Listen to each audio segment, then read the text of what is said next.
Silakan duduk jemaat, selamat pagi sama hari Minggu semuanya. Dan setelah menyanyikan puji-pujian yang sangat indah, kita juga akan belajar dari firman Tuhan yang tentu adalah firman yang indah bagi kita juga. Dan saya mengajak kita untuk membuka Alkitab kita. Kita akan melanjutkan pembahasan di kitab Matius, Injil Matius. Kita akan melanjutkan, dan hari ini kita akan melihat dari ayat 23 sampai ayat yang ke-32. Matius pasal 21 ayat 23 sampai ayat yang ke-32. Kalau sudah dapat, saya akan membacakan. Jemaat silakan perhatikan. Dan saya lihat zaman sekarang mayoritas orang Kristen itu bacanya pakai handphone ya. Mungkin ada yang masih pakai fisik ya. Karena di handphone itu adanya baru TB1, dia belum ada TB2 gitu ya. Jadi saya baca dari TB2, nanti ada sedikit perbedaan, nanti saya akan bahas juga nanti perbedaannya. Tapi silahkan diikuti. Matius pasal 21 ayat 23 sampai ayat yang ke-32. Demikian firman Tuhan. Yesus masuk ke bait Allah, dan ketika ia mengajar di situ, datanglah imam-imam kepala serta tua-tua bangsa Yahudi kepadanya dan bertanya, "Dengan kuasa manakah engkau melakukan hal-hal itu? Siapakah yang memberikan kuasa itu kepadamu?" Jawab Yesus kepada mereka, "Aku juga akan mengajukan satu pertanyaan kepadamu, dan jikalau kamu memberi jawabnya kepadaku, aku akan mengatakan juga kepadamu dengan kuasa manakah aku melakukan hal-hal itu. Dari manakah baptisan Yohanes? Dari sorga atau dari manusia?" Mereka membahasnya di antara mereka dan berkata, "Jikalau kita katakan dari sorga, ia akan berkata kepada kita, 'Kalau begitu, mengapa kamu tidak percaya kepadanya?' Namun jikalau kita katakan dari manusia, kita takut kepada orang banyak, karena semua orang menganggap Yohanes ini nabi." Lalu mereka menjawab Yesus, "Kami tidak tahu." Yesus pun berkata kepada mereka, "Jika demikian, aku juga tidak akan mengatakan kepadamu dengan kuasa manakah aku melakukan hal-hal itu." Ayat 28, "Apakah pendapatmu tentang ini? Seseorang mempunyai 2 anak laki-laki. Ia berkata kepada anak yang satu dan berkata, 'Anakku, pergi dan bekerjalah hari ini di kebun anggur.' Jawab anak itu, 'Aku tidak mau.' Namun kemudian ia menyesal dan pergi. Lalu orang itu pergi kepada anak yang lain dan mengatakan hal yang sama. Anak itu menjawab, 'Baik Bapak,' namun ia tidak pergi. Siapakah di antara keduanya yang melakukan kehendak ayahnya? Jawab mereka, 'Yang pertama.' Kata Yesus kepada mereka, 'Sesungguhnya aku berkata kepadamu, pemungut-pemungut cukai dan pelacur-pelacur mendahului kamu masuk ke dalam kerajaan Allah. Sebab Yohanes datang untuk menunjukkan jalan kebenaran kepadamu, dan kamu tidak percaya kepadanya. Namun pemungut-pemungut cukai dan pelacur-pelacur percaya kepadanya. Kamu melihatnya, tetapi kemudian kamu tidak menyesal, dan kamu tidak juga percaya kepadanya." Oke, mari kita bersatu dalam doa. Bapa di surga, kami baru saja membuka dan membaca sejumlah ayat dalam firman-Mu, dalam Injil Matius yang Engkau inspirasikan, Engkau kanonisasi. Itu adalah firman-Mu Tuhan. Dan melalui pena dari Rasul Matius itu tertulis, namun ini adalah firman-Mu. Dan ini adalah kata-kata yang Engkau pernah sampaikan melalui Yesus Kristus Tuhan kami beberapa ribu tahun yang lalu. Tuhan, kami rindu bahwa kami bukan hanya membacanya, kami rindu bahwa kami akan mengerti pelajaran di dalamnya. Kami rindu bahwa kami akan dicelikkan kepada kebenaran, hikmat yang terkandung di dalamnya. Dan oleh karena itu kami sadar bahwa hanya dengan pertolongan-Mu lah kami bisa mendapatkan itu. Hanya melalui penerangan Roh Kudus.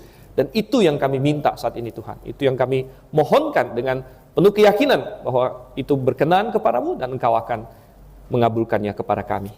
Dengan demikianlah kami berdoa dalam nama Yesus Kristus. Amin. Ya, Bapak Ibu Saudara yang kasih Tuhan, ini masih melanjutkan tentunya bagi yang sudah mengikuti seri kita dari awal. Sudah lama sekali ya, kita mulai dari Matius pasal 1, mungkin sudah banyak tahun yang lalu. Jangan-jangan sebagian malah yang belum ikut bergabung dengan Grafe sejak kita mulai Matius pasal 1. Namun kita sudah sampai di Matius pasal 21 di sini. Dan konteks dekatnya adalah kita ingat bahwa beberapa hari yang lalu Tuhan Yesus masuk ke dalam Yerusalem. Dia masuk sebagai raja, dia menggenapi nubuat. Sudah dinubuatkan di kitab Zakaria bahwa rajamu hai Yerusalem, rajamu hai Sion akan masuk mengendarai seekor keledai, dan Yesus menggenapi itu. Dan setelah Yesus masuk sebagai raja, kemudian dia mengokohkan klaim dia sebagai raja dengan cara membersihkan bait suci. Karena kalau dia adalah raja Israel, kalau dia adalah Mesias, kalau dia adalah benar-benar sesuai yang dia klaim yaitu putra Allah, maka bait suci itu adalah rumah Bapaknya. Dan dia punya segala hak untuk menertibkan, untuk membersihkan segala korupsi, segala kekacauan yang terjadi di rumah Bapaknya itu.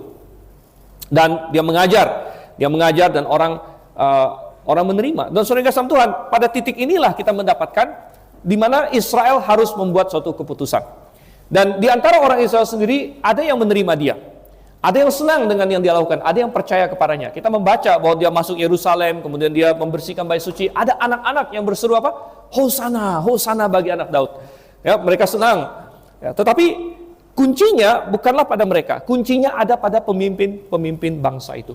Kuncinya ada pada para imam, para orang-orang Farisi. Ya, yang mereka lah yang mewakili umat itu akan menjawab apakah mereka menerima Yesus sebagai raja atau tidak. Dan saudara yang kasih Tuhan, dalam konteks itulah kita melihat mereka datang kepada Tuhan kita. Nah, jadi mereka di sini tadinya mereka menganggap bait suci itu adalah wilayah mereka. Bait suci itu adalah wilayah para imam. Para imamlah yang berkuasa di bait suci. Namun mereka melihat ada seorang rabi yang bukan lulusan dari STT mereka, istilahnya ya, tidak punya ijazah terakreditasi dan lain sebagainya. Rabi Yesus ini yang tiba-tiba datang, ya, tiba-tiba masuk ke bait suci, kemudian main sembarangan menurut mereka, obrak-abrik segala yang jualan di situ. Kemudian Rabi Yesus ini datang tiap hari dan mengajar di bait suci, dan semua rakyat lebih dengar dia. Semua rakyat berbondong-bondong ke dia, bukan ke mereka. Bukan mengikuti mereka lagi, tapi semuanya terpukau dengan Yesus ini. Semuanya bahkan mulai ada desas-desus, dia adalah anak Daud, dia adalah Mesias dan sebagainya. Dan mereka sangat merasa terancam. Mereka sangat merasa bahwa basis kekuasaan mereka akan hilang. Dan dengan demikian maka mereka datang untuk mengkonfrontir Tuhan kita. Dan temanya bisa kita dapatkan dari pertanyaan yang mereka ajukan di sini di ayat yang ke-23. Ketika para imam-imam datang kepada Tuhan kita, mereka melontarkan satu pertanyaan. Dengan kuasa manakah engkau melakukan hal-hal itu? Siapakah yang memberikan kuasa itu kepadamu? Saudara, kalau kita bicara kuasa, di dalam bahasa Yunani ada beberapa kata untuk kuasa. Dan kata yang dipakai di sini adalah exousia, yang bisa diterjemahkan otoritas. Otoritas, berdasarkan otoritas apa? Siapa yang kasih kamu otoritas untuk melakukan hal-hal ini? Kuasa bisa juga dimaksudkan maksudnya kekuatan fisik. Misalnya dalam bahasa Yunani ada istilah kratos, misalnya kratos berbicara mengenai kekuatan fisik. Ya, kalau misalnya saya bilang kamu punya kekuatan mana untuk bisa geser piano ini, nah ini kita bicara soal kekuatan fisik. Tapi kalau misalnya saya bilang otoritas apa, misalnya saya ketemu ada seorang mahasiswa, tiba-tiba besok pianonya digeser-geser gitu kan. Saya tanya, siapa yang kasih kamu otoritas? Oh, saya udah tanya Pak Soeharto. Ya, misalnya otoritasnya Pak Soeharto, misalnya gitu kan. Tapi kalau saya tanya, loh, kok kamu ceking begitu punya kekuatan apa? Nah, saya maksudnya adalah kekuatan fisiknya. Kok dia ceking begitu bisa geser piano, begitu maksudnya. Tapi yang dimaksud di sini adalah otoritas. Mereka bukan bertanya, kenapa Tuhan Yesus bodinya kuat bisa ngalahkan semua penjual merpati itu, bukan. Tapi otoritas apa? Otoritas apa? Kamu punya pembenaran apa? Siapa yang kasih kamu izin lah istilahnya untuk melakukan ini?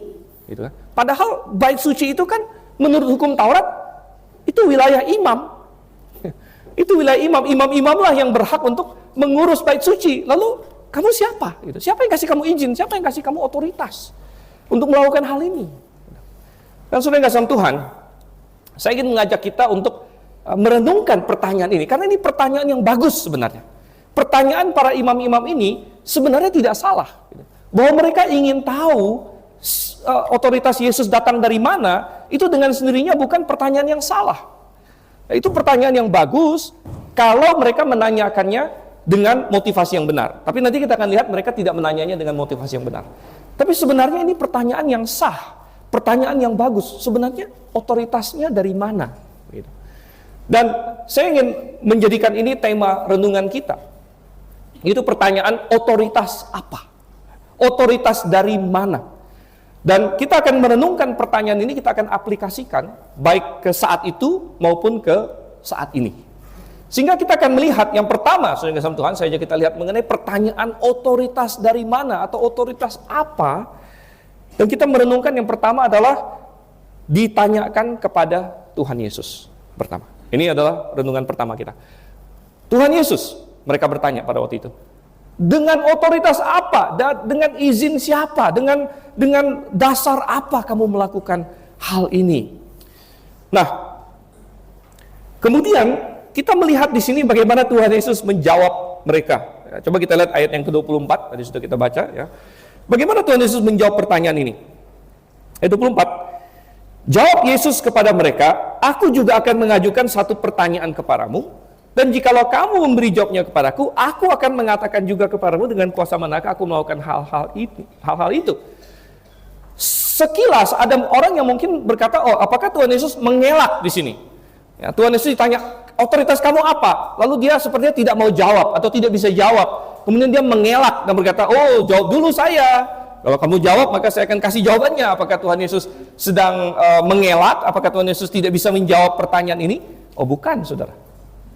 Tetapi ini memberikan kita pelajaran yang pertama di dalam perenungan kita tentang pertanyaan kepada Tuhan Yesus ini, yaitu Tuhan Yesus ingin menekankan betapa pentingnya memiliki fondasi yang benar.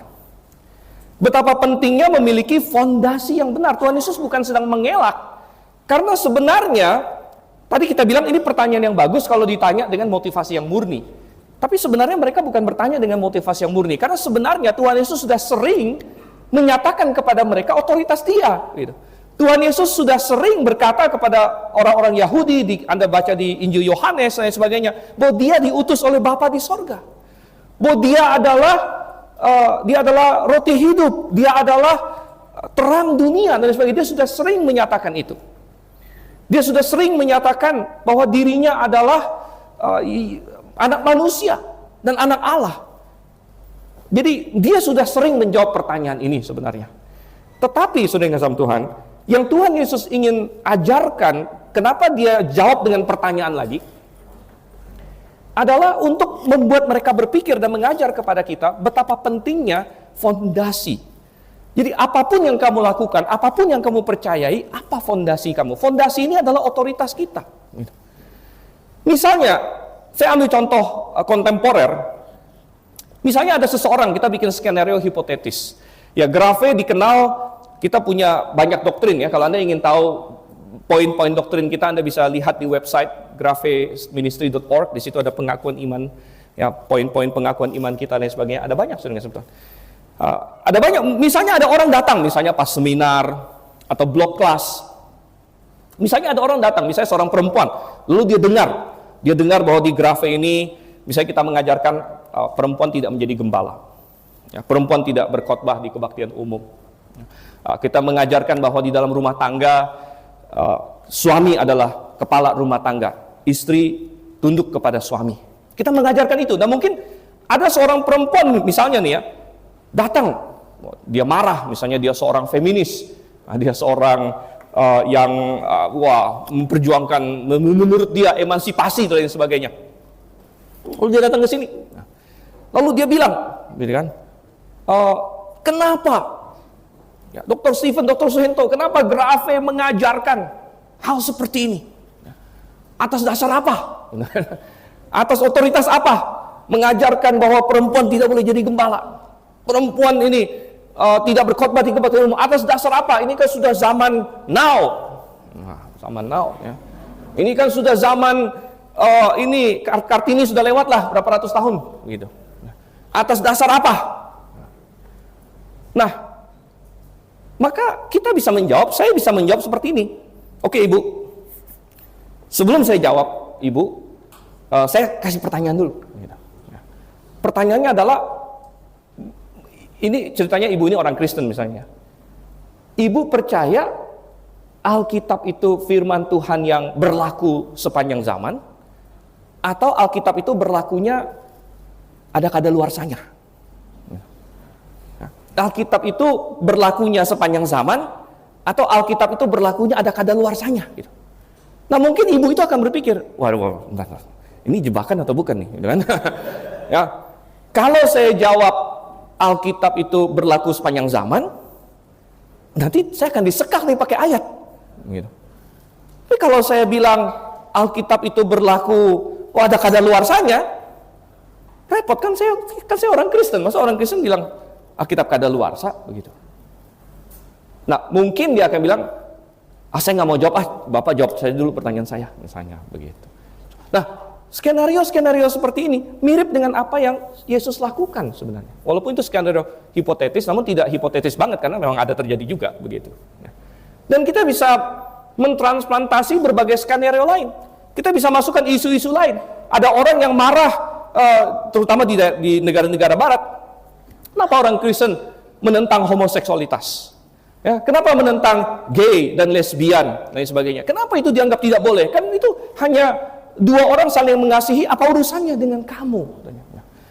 Ya, ini ada dua orang yang saling mengasihi, sudah dewasa, saling sepakat satu sama lain. Mereka mau ngapain? Kenapa kalian orang Kristen mau mencampuri dan lain sebagainya? Dan kembali kita kepada apa otoritas kamu? Apa otoritas kamu? Apa fondasi kamu? Dan kita orang Kristen berkata, kenapa kita mengatakan ini salah? Kenapa kita mengatakan ini benar? Atas dasar otoritas apa? Dan Tuhan Yesus mengajarkan bahwa fondasi itu penting. Jadi Tuhan Yesus bukan mengelak pertanyaannya si orang-orang imam-imam ini. Tapi Tuhan Yesus tahu, kalau dia langsung menjawab mereka, misalnya Tuhan Yesus bilang, saya dari sorga, otoritas saya dari sorga, mungkin mereka akan ketawa. Mungkin memang kepala itu kan cuma kata kamu saja. Apa buktinya? Apa buktinya? Dan ketika Tuhan Yesus bertanya kepada mereka soal Yohanes, ya, coba kita baca di sini ayat yang ke-25. Jadi kenapa Tuhan kita lalu masuk ke Yohanes di sini? Di mana Tuhan Yesus bilang, oke, aku akan jawab kamu kalau kamu jawab dulu pertanyaan saya. Pertanyaannya apa? Ayat 25. Dari manakah baptisan Yohanes? Dari sorga atau dari manusia? Kenapa Tuhan Yesus tarik ke Yohanes? Karena Yohanes adalah salah satu saksi terhadap Tuhan Yesus. Coba kita buka Injil Yohanes. Injil Yohanes ini bukan ditulis Yohanes Pembaptis, tapi ada bicara soal Yohanes Pembaptis.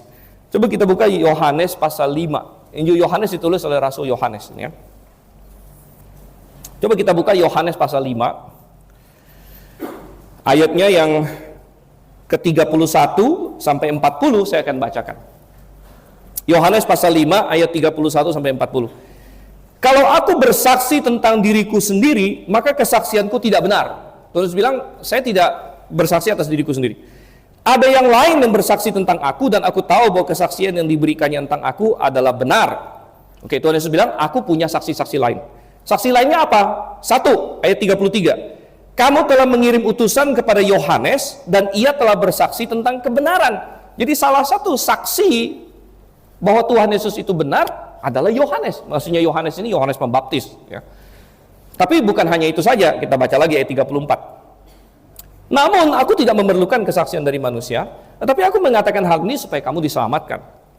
Ia adalah pelita yang menyala dan bercahaya. Ini maksudnya ia di sini adalah Yohanes Pembaptis.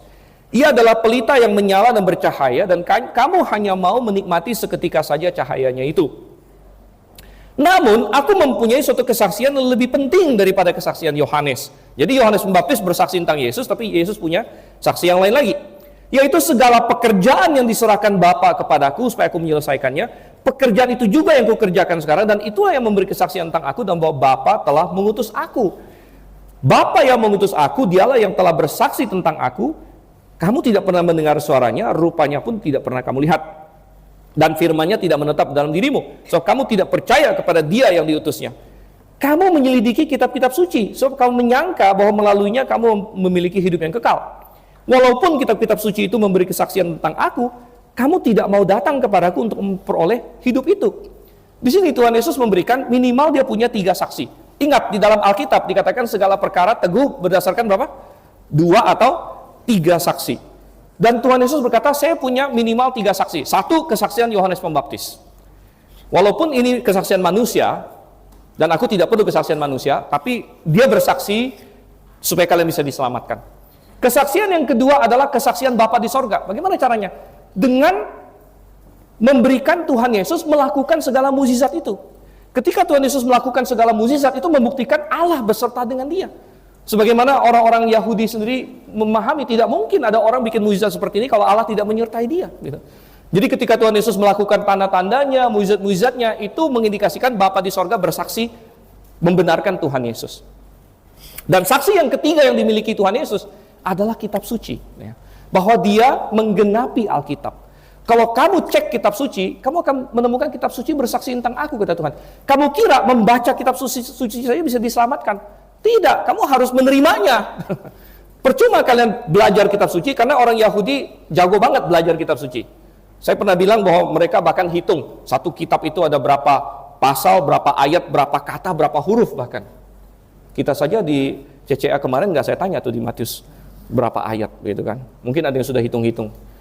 Jadi saya sudah tahu juga sih, udah ada yang hitung, nggak saya tanya lagi lah, gitu ya. Jadi tetapi orang Yahudi gila-gilaan mempelajari dalam tanda kutip kitab suci. Tapi percuma kamu mempelajarinya kalau lalu apa yang tertulis di dalamnya tidak kamu terima. Tidak kamu aminkan, tidak kamu lakukan. Dan kitab suci itu bersaksi tentang aku, kata Tuhan Yesus. Oke, jadi kembali lagi ke Matius pasal 21. Kenapa Tuhan kita lari ke Yohanes Pembaptis? Persis seperti yang orang-orang Farisi ini takutkan gitu. Kalau kita bilang bahwa Yohanes itu dari sorga, pesan Yohanes dari sorga, baptisan Yohanes dari sorga, Tuhan Yesus akan bilang, kenapa kamu tidak percayakan dia? Karena Yohanes menunjuk kepada Yesus. Kalau kamu percaya Yohanes, kamu harus percaya kepadaku. Kalau kamu menerima bahwa pesan Yohanes adalah dari Tuhan, maka kamu harus terima aku dari Tuhan. Jadi ini bicara mengenai fondasi. Ada sesuatu yang kamu terima terlebih dahulu. Dan ini mengajarkan kita kepada satu prinsip lain lagi. Bahwa saudara yang kasih Tuhan, Tuhan ingin kita meresponi terang dan kebenaran yang sudah Tuhan singkapkan kepada kita. Jangan kita meminta kepada Tuhan, Tuhan, berikan aku terang selanjutnya, berikan aku kebenaran yang lebih mendalam lagi. Kalau misalnya kebenaran yang Tuhan sudah berikan pada kita, terang yang sudah Tuhan berikan pada kita, kita tidak mau responi. Kita tidak mau menerima itu, kita tidak punya hak untuk berkata kepada Tuhan, Tuhan, aku ingin terang yang lebih lagi. Loh, terang yang sudah aku berikan, kenapa kamu abaikan? Yang sudah aku sampaikan ini kenapa kamu? Jadi Tuhan sudah melalui Yohanes Pembaptis katanya, itu adalah pelita yang bercahaya untuk sementara waktu, tapi kalian tidak mau. Dan ketika mereka menolak Yohanes Pembaptis, maka mereka akan menolak Yesus Kristus juga. Sehingga ketika Tuhan kita ditanya, dari mana otoritasmu? Dan Tuhan Yesus berkata, sebelum itu coba kita balik ke fondasinya dulu. Ya. Menurut kalian Yohanes Pembaptis itu apa? Karena kalau saya bilang saya dari sorga, kamu akan tanya, apa buktinya? Dan Tuhan punya banyak bukti. Yohanes Pembaptis salah satu buktinya. Mukjizat-mukjizat yang dia lakukan adalah bukti yang lain. Tapi Tuhan Yesus ingin membentuk pola pikir mereka. Jangan sampai kalian hanya bertanya begini untuk pembenaran saja. Tapi mari kita kembali ke fondasinya di sini. Oleh karena itu, saudara kasih Tuhan, kita harus selalu ya, di dalam kita berteologi, di dalam kita melakukan segala sesuatu, kita harus bertanya. Kita harus bertanya, apa fondasi saya? Apa fondasi saya dalam bergereja? Apa fondasi saya dalam berteologi? Apa fondasi saya dalam mencari kebenaran? Kan? Apa fondasi saya? Kita semua pasti punya asumsi. Tidak ada orang yang tidak punya asumsi. Ketika Anda melakukan sains pun, ada banyak orang bilang, oh scientist harus blank gitu kan, scientist itu harus objektif. Sebenarnya tidak ada objektivitas yang 100%. Semuanya itu pasti punya asumsi. Punya asumsi dasar. Semua itu pasti punya asumsi dasar. Kenapa para saintis mereka akhirnya bilang, wah, bumi itu Big Bang 15 miliar tahun yang lalu. Kenapa mereka bisa sampai pada asumsi seperti itu? Bukankah mereka melakukan sains katanya? Tapi mereka melakukan sains dengan asumsi tidak ada Tuhan. Asumsi dasarnya sudah tidak ada Tuhan. Nah, kalau asumsi dasarnya sudah tidak ada Tuhan, ya itu asumsi juga. Jadi mereka ketika ada penjelasan, oh ini lebih baik dijelaskan bahwa ada seorang desainer. Ketika melihat kompleksitas hidup, kompleksitas alam semesta, mestinya yang paling benar kan, ini ada yang mendesain, ini ada yang merancang, gitu kan? Tapi dogma sains adalah bahwa kita tidak boleh mempertimbangkan penjelasan bahwa ini adalah Tuhan. Kita tidak boleh mempertimbangkan itu. Ya kalau begitu asumsi dasar kamu, ya itu adalah asumsi dasar. Dan itu pasti akan membawa kepada suatu penyimpangan. Jadi kita harus kembali terus mengecek apa asumsi saya, apa fondasi saya. Dan kita kaum fundamentalis, kita menyadari kita juga punya asumsi. Apa asumsi kita? Asumsi kita adalah bahwa Alkitab ini adalah benar. Alkitab ini adalah firman Tuhan dan kita mendasarkan semuanya kepada firman Tuhan. Nah, setiap orang harus menyadari apa asumsi dasar kamu, kemudian bertanya, bisakah asumsi saya dibenarkan? Apakah asumsi saya justifiable? Ya? Apakah saya bisa mempertahankan bahwa saya punya asumsi seperti ini? Bagus, benar, dan akan menuntun saya kepada kebenaran. Sehingga pertanyaannya kembali adalah, kalau kita kaum fundamentalis berkata fondasi saya adalah Alkitab, bisakah asumsi itu dibenarkan? Bisakah asumsi kita bahwa Alkitab ini benar, itu justifiable? Nah, tentu kita berkata bisa. Ya, kalau Anda tertarik lebih lanjut lagi, kenapa saya bisa mendasarkan segala sesuatunya pada Alkitab? Anda harus ikut seminar lagi, saudara-saudara. Ikut seminar, mengapa saya percaya Alkitab firman Tuhan? Ya. Mengapa Alkitab adalah dasar dari segala sesuatu? Oke, coba kita kembali lagi ke sini, ke Matius pasal 21. Betapa pentingnya fondasi di sini. Kemudian, dari apa yang Tuhan Yesus katakan di sini, kita mendapatkan satu pelajaran lain lagi, bahwa sungguh Yohanes adalah saksi yang menunjuk kepada Tuhan Yesus dan adalah pelopor gereja yang Alkitabiah. Yohanes adalah saksi kepada Yesus yang pertama. Siapakah orang pertama yang pernah menunjuk, yang pernah mengajak orang lain, ayo kepada Yesus Kristus, ayo lihat kepada Yesus, ayo datang kepada Yesus. Siapa orang pertama yang pernah melakukan hal seperti itu? Yohanes. Yohanes adalah orang pertama yang pernah bersaksi tentang Yesus Kristus. Lihatlah anak domba Allah yang menghapus dosa dunia. Dan apakah kita hari ini saksi Yesus, saudara? Ya. Amin? Ya. Kan kita saksi Yesus. Kalau kita bertanya, siapakah saksi Yesus yang paling pertama? Ya, Yohanes Pembaptis. Oleh karena itu, kita berkata bahwa gereja baptis, dan kita lucu juga, karena banyak gereja lain, itu ditanya pendirinya itu ada. Gereja Presbyterian pendirinya itu John Calvin. Gereja Metodis atau gerakan Metodis, ya, denominasi Metodis, itu pendirinya adalah John Wesley. Gereja Inggris, itu pendirinya, waktu mereka pecah dari Katolik, itu adalah Raja Henry ke-8. Macam-macam, kita bisa tarik satu persatu. Karismatik mulainya kapan? William Seymour ada yang bilang, Charles Parham ada yang bilang, atau Sperling, atau siapa lagi yang lain. Kira-kira seperti itu, di daerah-daerah seperti itu. Di awal abad 20 di situ. Lalu pertanyaannya, gereja baptis siapa pendirinya? Siapa pendiri denominasi baptis? Dicari-cari di sejarah? Nggak ada. Dan kita bilang gereja baptis adalah gereja yang kita mulai dari Yohanes Pembaptis. Kita mulai dari Yohanes Pembaptis.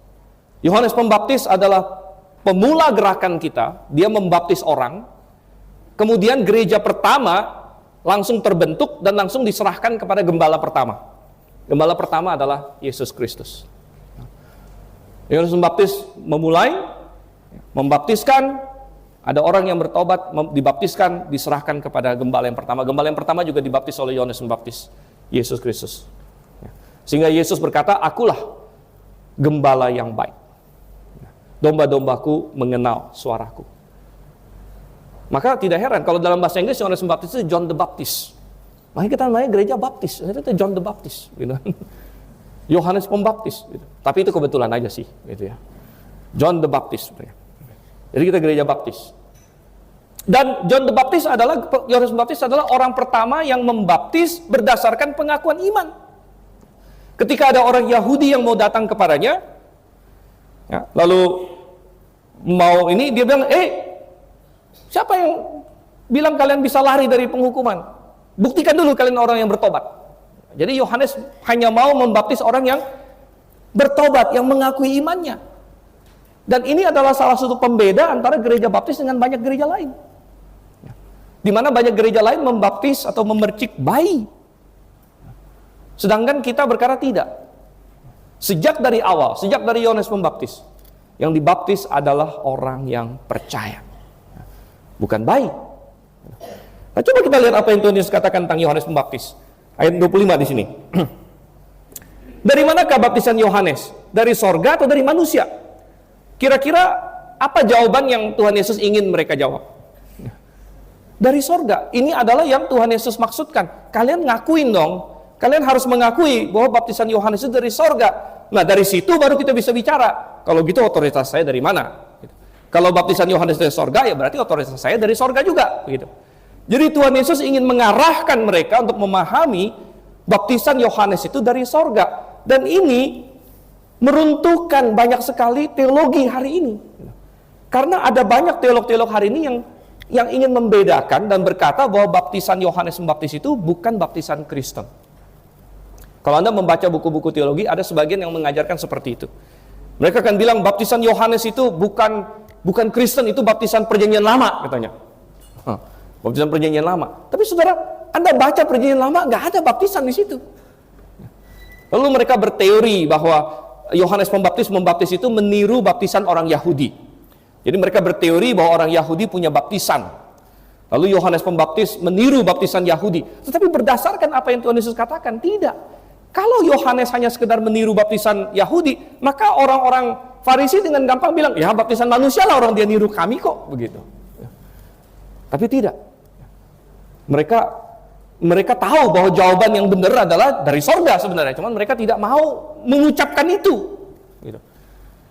Dan ini membuktikan bahwa baptisan Yohanes itu adalah dari Tuhan langsung, bukan dia niru A, niru B.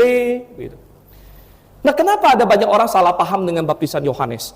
Karena mereka salah paham dengan Kisah Rasul pasal 19. Coba kita buka saudara. Dan kalau Anda orang baptis, mungkin Anda akan ditanya ini. Anda harus bisa menjawabnya. Kisah Rasul pasal 19. Nah, di sini ada baptisan ulang juga. Ya. Saya akan bacakan di sini. Kisah Rasul pasal 19 ayat 1. Ketika Apolos masih di Korintus, Paulus sudah menjelajahi daerah-daerah pedalaman dan tiba di Efesus. Di situ didapatinya beberapa orang murid. Katanya kepada mereka, sudahkah kamu menerima Roh Kudus ketika kamu percaya? Tapi mereka menjawab dia, belum, bahkan kami belum pernah mendengar bahwa ada Roh Kudus. Belum pernah dengar ada Roh Kudus, katanya. Kata Paulus pada mereka, kalau begitu dengan baptisan mana kamu telah dibaptis? Jawab mereka, dengan baptisan Yohanes. Nah, di sini banyak orang salah paham.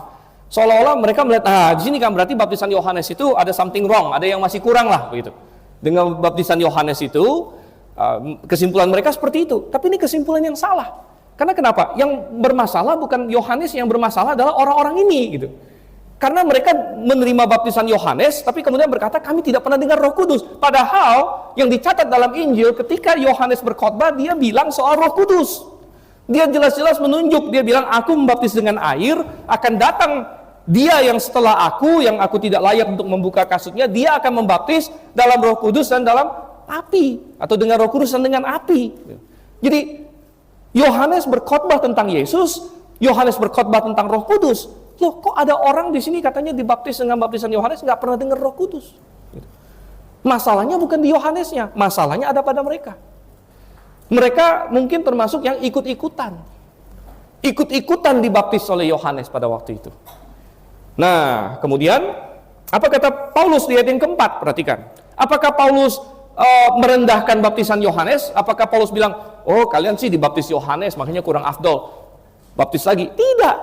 Paulus bilang apa di ayat 4? Kata Paulus, Yohanes membaptis dengan baptisan tobat. Ini sekali lagi TB2 ya. Saya ingat di TB1 bunyinya agak sedikit beda. Yohanes membaptis dengan baptisan tobat.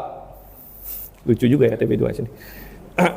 Dan berkata kepada orang banyak bahwa mereka harus percaya kepada Dia yang datang kemudian daripadanya, yaitu Yesus. Jadi Paulus tidak merendahkan baptisan Yohanes. Dia ingin bilang, kok kalian bisa dibaptis Yohanes tapi nggak ngerti tentang baptisan Yohanes itu. Padahal baptisan Yohanes itu adalah menuntut pertobatan dan percaya kepada Yesus Kristus. Begitu.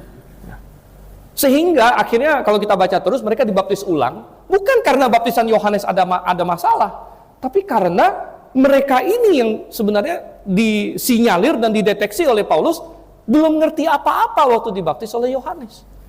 Permasalahan ada pada mereka. Dan kita tahu itu karena ada banyak orang lain dibaptis oleh Yohanes tidak pernah dibaptis ulang. Yang paling penting antaranya adalah para rasul. Para rasul semua dibaptis oleh Yohanes membaptis. Dan bahkan ketika mereka bersaksi lain sebagainya, Anda baca di Kisah Rasul 1, kita nggak akan buka. Kisah Rasul 1, Kisah Rasul pasal 10. Mereka bilang, kami mulai dari Yohanes. Waktu mereka ini memilih rasul baru, mereka pilih kriterianya adalah yang sudah bersama dengan kami sejak baptisan Yohanes. Ya, sampai kepada Yesus Kristus naik ke sorga. Sehingga kalau baptisan Yohanes itu bukan baptisan Kristen, maka para rasul bukan Kristen. Wah, repot itu saudara. Kalau para rasul bukan Kristen itu repot. Ya jelas mereka Kristen. Ya. Oleh karena itu masalahnya bukan pada baptisan Yohanes. Oke, kita balik lagi ke Matius pasal 21. Kita belajar dari apa yang Tuhan Yesus katakan tentang Yohanes, pentingnya fondasi dan sebagainya. Nah, itu adalah poin yang pertama. Yaitu pertanyaan. Tadi tema besar kita adalah otoritas apa? Otoritas apa? Dan kalau ini ditanyakan kepada Tuhan Yesus, kita melihat jawaban Tuhan. Sekarang poin yang kedua, saya akan ajak kita lihat, pertanyaan ini diajukan kepada kita sekarang. Lalu pertanyaan ini diajukan kepada Tuhan Yesus, dengan otoritas apa kamu melakukan ini? Oke, Tuhan Yesus sudah jawab. Sekarang bagaimana kalau dibalik? Ditanya kepada para imam waktu itu, ditanya kepada kita hari ini, tanya kepada manusia lah intinya, berdasarkan otoritas apa? Berdasarkan fondasi apa? Kalian mengambil keputusan, kita menjalani hidup ini, ya kita berbuat A, berbuat B, berbuat C, berdasarkan otoritas apa? Berdasarkan fondasi apa? Oke? Dan ada beberapa kemungkinan. Kita melihat para imam ini menunjukkan sebenarnya otoritas mereka apa. Sebenarnya apa yang menjadi fondasi mereka terlihat dari cara mereka berinteraksi dengan Tuhan Yesus. Yang pertama, saudara sama Tuhan, begitu banyak orang mendasarkan otoritasnya pada diri mereka sendiri. Jadi kalau ditanya kepada seseorang, kenapa kamu melakukan ini? Atau fondasi kamu apa? Kenapa kamu bertindak A dan B? Jawaban mereka intinya adalah, otoritas saya adalah diri saya sendiri. Dan sebenarnya ini adalah yang iblis tawarkan kepada Hawa di Taman Eden. Ketika iblis berkata, kamu makan saja buah ini. Kalau kamu makan buah ini, kamu akan menjadi seperti Allah. Iblis menawarkan manusia, otoritasnya adalah diri kamu sendiri saja. Dan ini dipertunjukkan oleh para imam di sini. Kalau kita lihat dari ayat 25, tadi yang sudah kita baca, di dalam pembahasan mereka bilang apa? Jikalau kita katakan dari sorga, ia akan berkata kepada kita, kalau begitu mengapa kamu tidak percaya kepadanya? Oke? Loh, padahal mereka paham, ini jawaban yang benar. Tapi mereka tidak mau, kenapa? Mereka takut kalah debat, saudara. Mereka takut kalah debat, dan takut kalah debat itu apa sih? Ini masalah ego. Wah, kalau saya mengakui ini, berarti saya kayak kalah dari Tuhan Yesus, gitu kan? Kita lagi debat. Oh, jangan sampai saya kalah, gitu. Dan kadang-kadang berdebat itu seperti itu, dimana sampai kepada suatu titik, bukan lagi benar-benar mencari kebenaran, bukan lagi benar-benar mencari poinnya apa, tapi agar tidak kalah. Agar tidak kalah, agar jangan sampai kalah. Baik, kita bisa temukan nih, ya, banyak ya, di grup WA, kita bicara soal doktrin dan sebagainya. Ya. Orang berdebat sana sini, debat sana sini. Ya, akhirnya cuman bersikuku di posisi, ya, bukan lagi memikirkan sebenarnya kebenarannya apa. Dan ini masalah ego. Dan kalau kita bertindak berdasarkan ego, berarti apa? Otoritas kita siapa yang paling utama? Diri kita sendiri. Otoritas kita adalah diri kita sendiri. Dan kita menjadikan kesombongan kita, diri kita sebagai penentu bagaimana kita bertindak. Diri sendiri bisa muncul juga dalam hal kepentingan.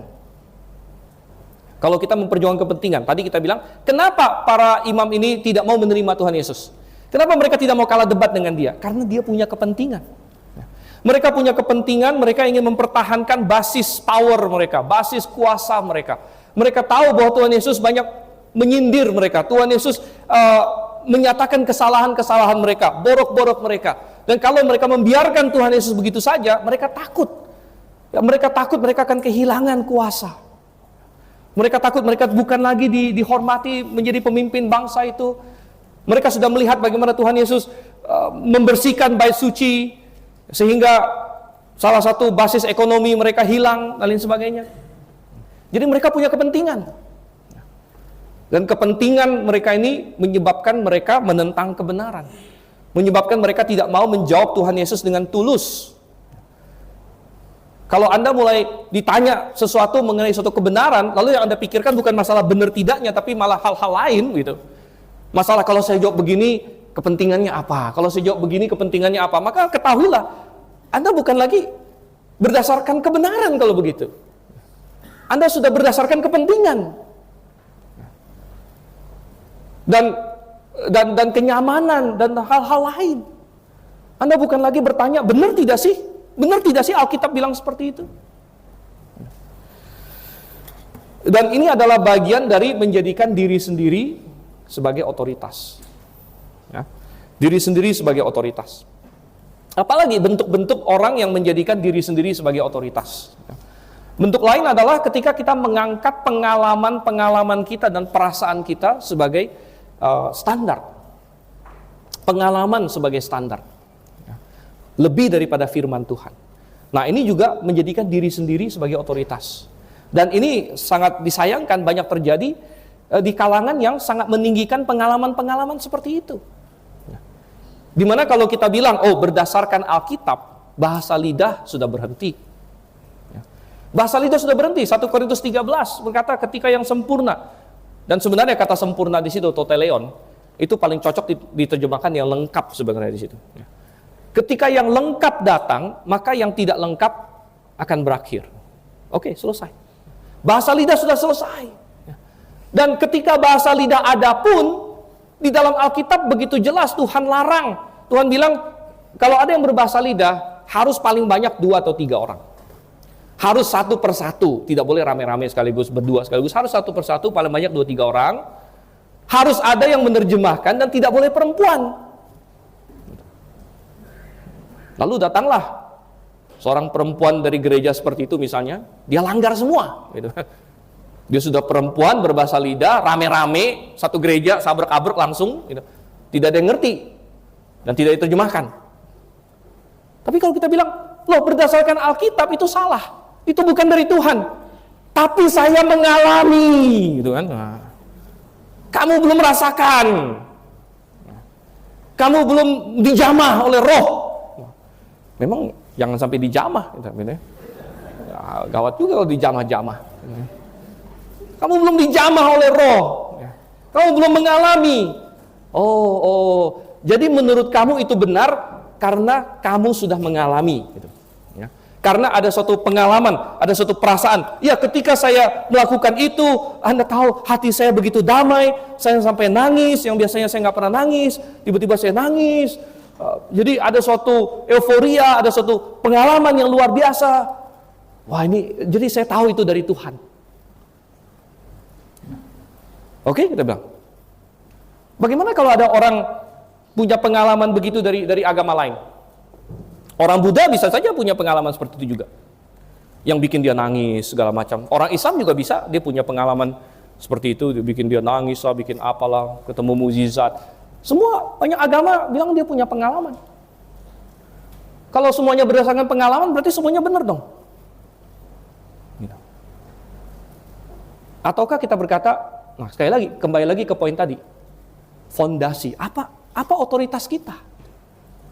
Apakah otoritas kita Alkitab atau otoritas kita diri kita sendiri? Termasuk dalam bentuk pengalaman-pengalaman. Nah, saya tidak bilang pengalaman itu tidak penting. Tapi pengalaman itu harus dilihat dari kacamata Alkitab. Bukan terbalik, kita melihat Alkitab berdasarkan kacamata pengalaman.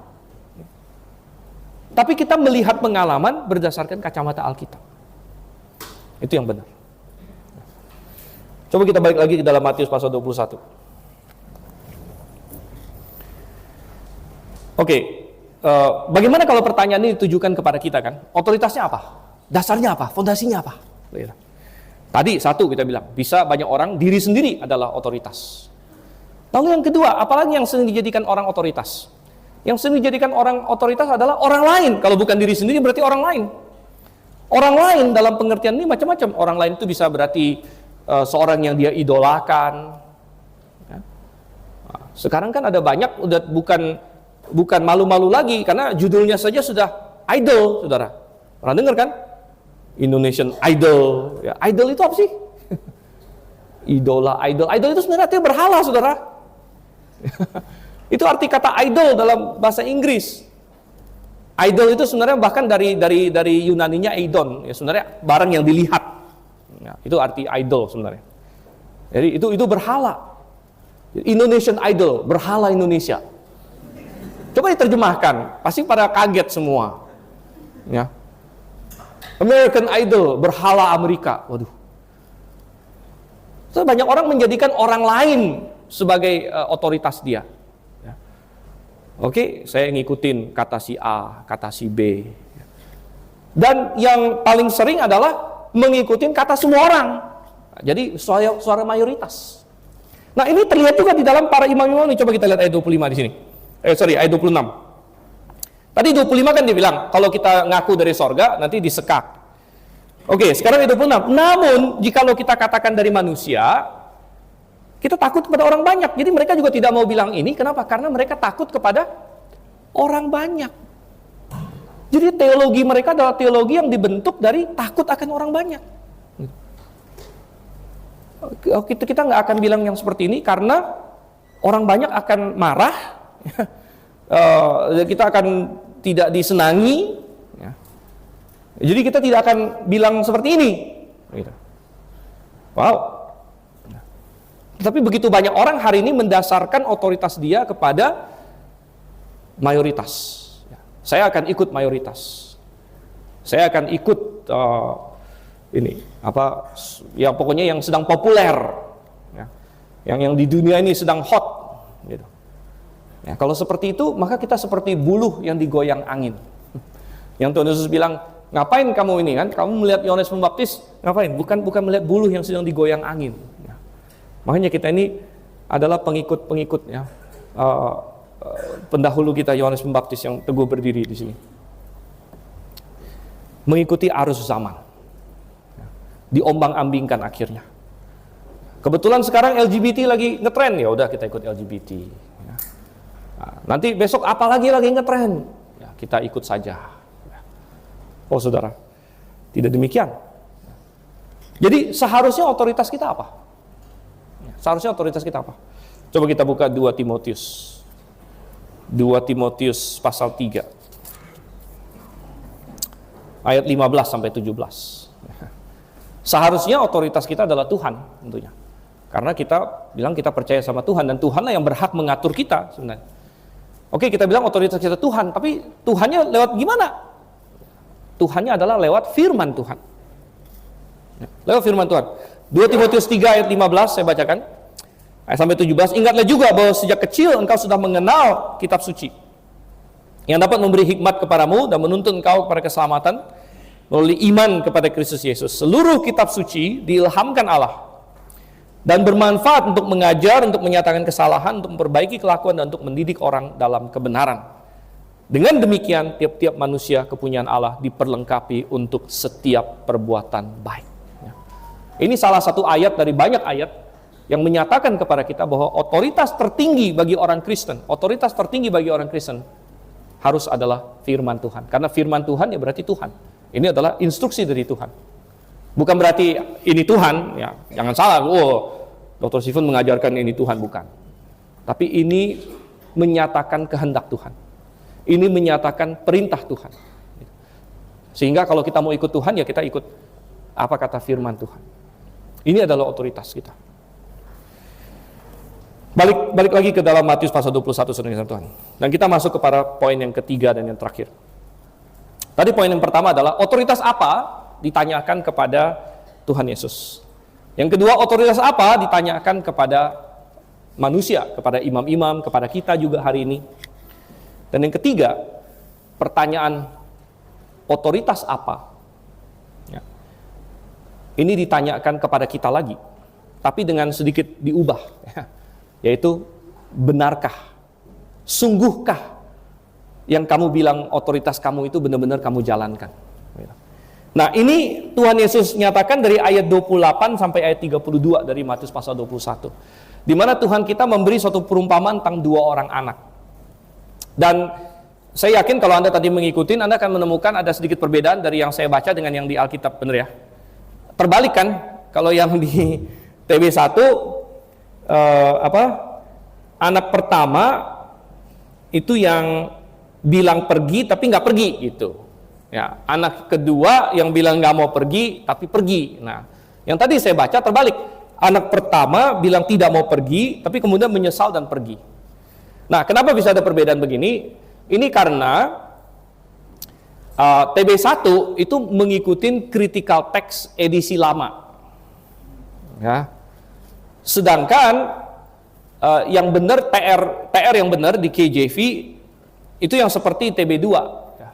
Tapi bukan karena TB2 mengikuti TR, TB2 mengikuti CT edisi yang lebih baru, saudara. Jadi CT itu mereka revisi juga, ya. Critical text, ya, mereka revisi gitu. Jadi sedikit informasi, critical text itu dimulai oleh Westcott dan Hort, itu tahun 1881. Ya. Jadi waktu Westcott dan Hort bikin critical text itu bunyinya seperti yang di TB1. Ya.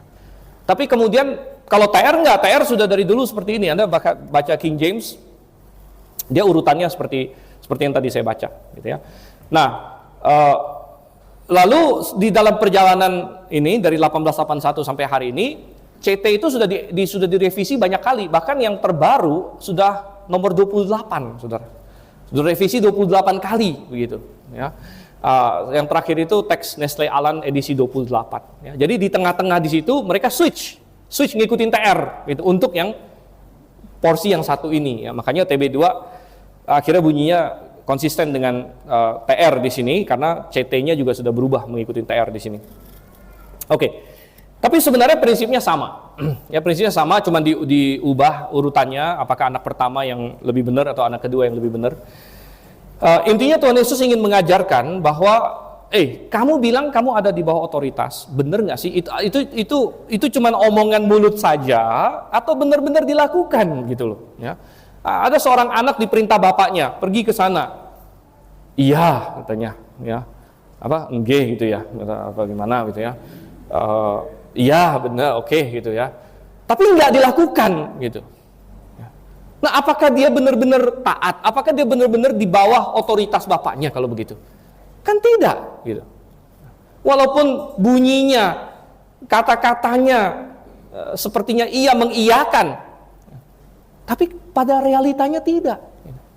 Dibandingkan dengan ada anak lagi yang awalnya dia menentang, awalnya dia bilang saya nggak mau, ya. Tapi terakhir dia ada perubahan pikiran, ada pertobatan. Ya, lalu dia akhirnya melakukan kehendak bapaknya. Dia pergi ke ladang itu. Maka yang satu ini yang benar, yang benar-benar melakukan kehendak bapaknya. Nah, ini adalah yang Tuhan Yesus ingin ajarkan, bahwa Tuhan tahu bahwa banyak pengikutnya nanti akan mengklaim bahwa dia adalah pengikut Yesus Kristus. Kalau ditanya siapa di sini Alkitab adalah otoritas dalam hidupnya, saya nggak usah tanya, karena semuanya pasti angkat tangan, saudara. Gitu. Siapa di sini menjadikan Yesus nomor 1 dalam hidup, semua pasti angkat tangan. Mana ada yang nggak mau? Nanti kan didatangin gembala, begitu kan? Kok kamu nggak angkat tangan tadi, begitu? Ya. Jadi secara teoritis orang Kristen semua iya, gitu. Saya percaya Alkitab adalah firman Tuhan, itulah otoritas dalam hidup saya. Saya akan mengikuti Alkitab. Secara teori semua akan berkata seperti itu.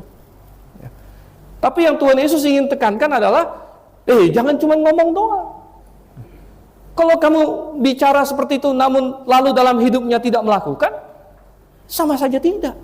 Gitu. Itu sia-sia. Gitu. Jadi pertanyaan otoritas apa, ini bukan pertanyaan akademis. Ini bukan hanya teori Tuhan Yesus ingin mengajarkan. Ini adalah pertanyaan yang ada realitanya dalam kehidupan kita. Apakah lalu kita menjauhi dosa sebagaimana Tuhan inginkan? Apakah kita berlaku jujur? Apakah kita mengedepankan keadilan dan kebenaran dalam hidup kita? Apakah kita menjaga kesucian di dalam hidup ini? Hal-hal seperti itu, ini adalah mengikuti Tuhan dan menjadikan Alkitab otoritas dalam hidup kita. Lalu coba perhatikan ayat yang ke-32 di sini ya. Ayat yang ke-32. Sebab Yohanes datang untuk menunjukkan jalan kebenaran. Jadi Tuhan Yesus ingin menunjuk kalian imam-imam ini, kalian ini seperti orang yang tahu teori, karena imam-imam ini kan tahu teori semuanya, tapi tidak lakukan, gitu ya. Sehingga Tuhan Yesus bilang di ayat 32, sebab Yohanes datang untuk menunjukkan jalan kebenaran kepadamu dan kamu tidak percaya kepadanya. Namun pemungut-pemungut cukai dan pelacur-pelacur percaya kepadanya.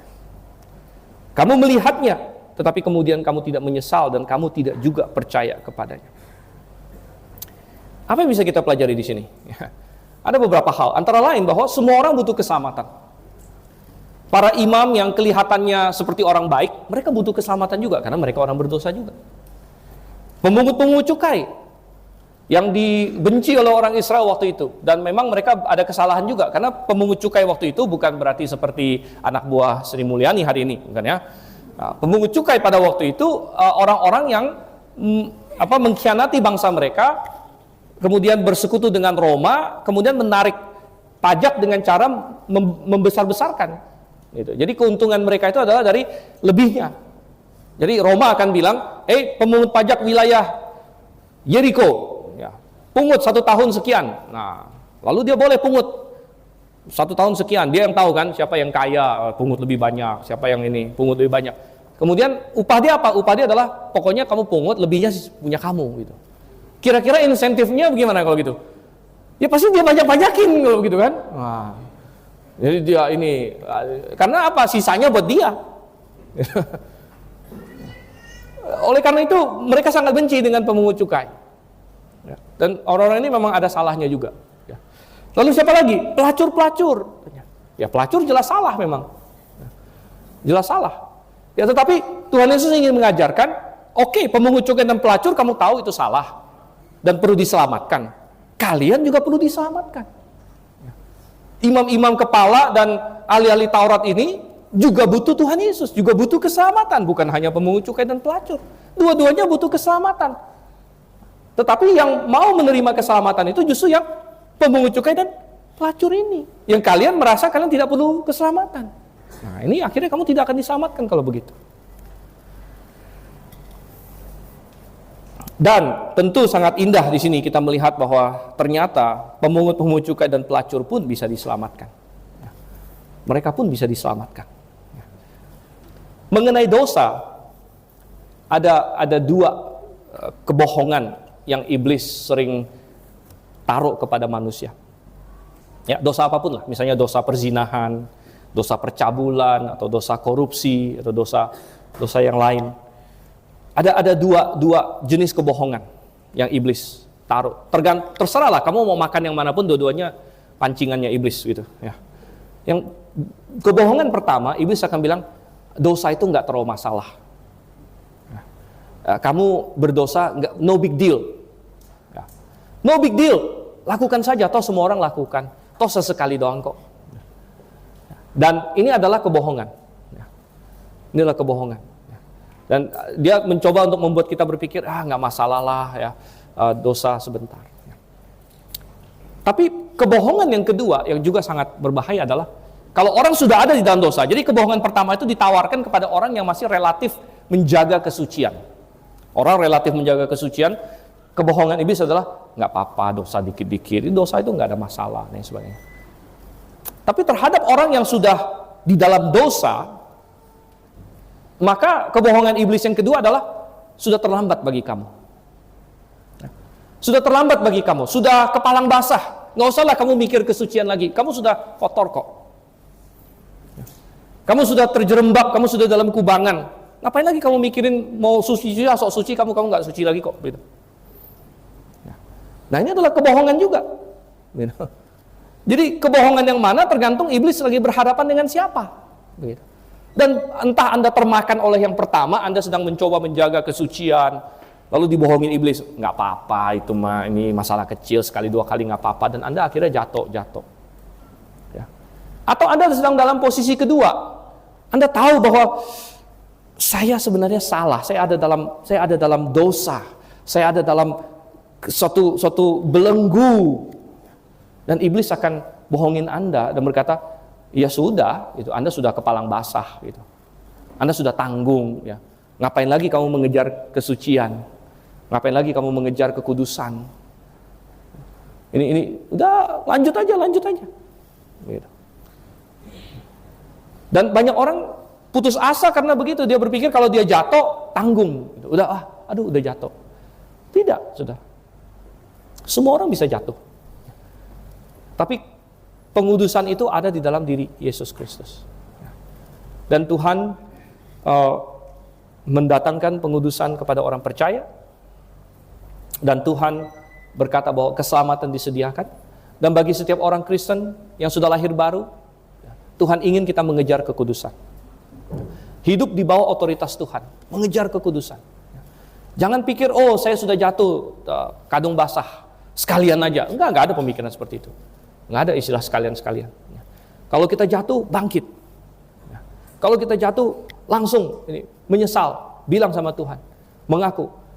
Kemudian kita dikembalikan pada persekutuan. Karena kita mau hidup di bawah otoritas Tuhan, di bawah otoritas firman-Nya. Sehingga pertanyaan ini menjadi pertanyaan yang bermakna.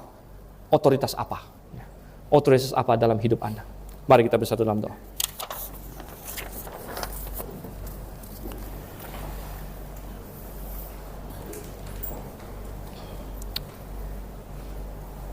Bapa di surga, Engkau telah melihat setiap dari kami. Dan Engkau tahu bahwa tiap-tiap kami pasti mendasarkan hidup kami pada suatu otoritas. Entah itu diri kami sendiri, entah itu orang lain. Namun yang Engkau inginkan adalah kami mendasarkannya pada firman-Mu. Dan Tuhan, pimpin kami semua. Jikalau ada yang belum mengambil keputusan untuk keselamatan, Engkau yang terus memanggil. Atau ada yang perlu mengambil keputusan untuk bergabung dengan jemaat, Engkau yang terus undang Tuhan. Mungkin ada yang perlu mengambil keputusan tentang penyucian, pengudusan dalam hidupnya, atau meninggalkan dosa tertentu, Engkau yang bekerja juga dalam hati masing-masing. Atau ada yang bergumul tentang arah hidupnya Tuhan, dan panggilan-Mu untuk melayani-Mu, Engkau juga yang terus bekerja dalam hidupnya. Tuhan pimpin kiranya firman ini bisa menjadi sungguh otoritas dalam hidup kami. Kami berdoa dalam nama Yesus Kristus. Amin.